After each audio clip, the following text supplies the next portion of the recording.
ఉప ముఖ్యమంత్రి పవన్ కళ్యాణ్ అమరావతి చిత్రకళా వీధి పోస్టర్ను ఆవిష్కరించారు. ఈ సందర్భంగా ఆయన మాట్లాడుతూ మన రాష్ట్రంలోనూ దేశంలోనూ ఉన్న కళాకారులకు ఇది గొప్ప వేదిక అని అన్నారు. అమరావతి చిత్రకళా వీధి కళా ప్రదర్శన మాత్రమే కాదని ప్రతిభావంతులైన కళాకారులు తమ కళలను ప్రదర్శించుకునేందుకు లభించిన మంచి అవకాశమని పేర్కొన్నారు. కర్ణాటకలోని చిత్రసంతిని ఆదర్శంగా తీసుకుని టూరిజం శాఖ రాష్ట్రంలోని కళాకారుల కోసం దీనిని ఏర్పాటు చేసినట్లు తెలిపారు. ఆంధ్రప్రదేశ్ సాంప్రదాయ కళలైన కలంకారీ తదితర కళలతో పాటు ఆధునిక కళలకు కూడా ప్రోత్సాహం లభిస్తుందన్నారు. ఈ కార్యక్రమాన్ని కళాకారులంతా వినియోగించుకోవాలని, అందరూ ప్రోత్సహించి విజయవంతం చేయాలని పవన్ విజ్ఞప్తి చేశారు. అమరావతి చిత్రకళ వీధి పోస్టర్ ఆవిష్కరణ సమయంలో అందరికీ నా హృదయపూర్వక నమస్కారం. ఈ కార్యక్రమాన్ని టూరిజం శాఖ అమాత్యులు, టూరిజం శాఖ అధికారులు అందరూ కూడా ఈ రోజున పోస్టర్ని ఆవిష్కరిస్తున్నారు.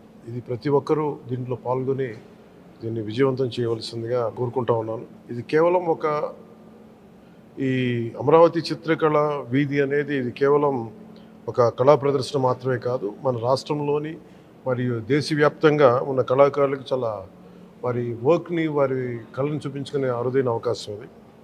మన రాష్ట్రంలో ఎన్నో ప్రతిభావంతులైన కళాకారులు ఎందరో ఉన్నారో వాటికి సరైన గుర్తింపు, ప్రోత్సాహం లేదు, వారికి దొరకట్లేదు. పద్మశ్రీ అవార్డు పొందిన గొప్ప కళాకారులు కూడా సరైన వేదిక లేక తమ ప్రతిభని చూపలేకపోయారు.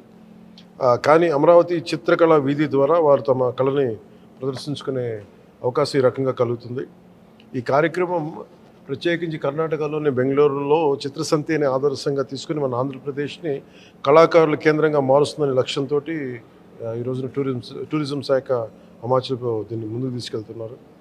మన రాష్ట్రపు కలంకారీ, చెరియల్ పెయింటింగ్స్ లాంటి సాంప్రదాయ చిత్రలేఖనాల నుంచి ఆధునిక డిజిటల్ కళల వరకు ప్రతి కళాకారుడికి ఇక్కడ ప్రోత్సాహం లభిస్తుంది.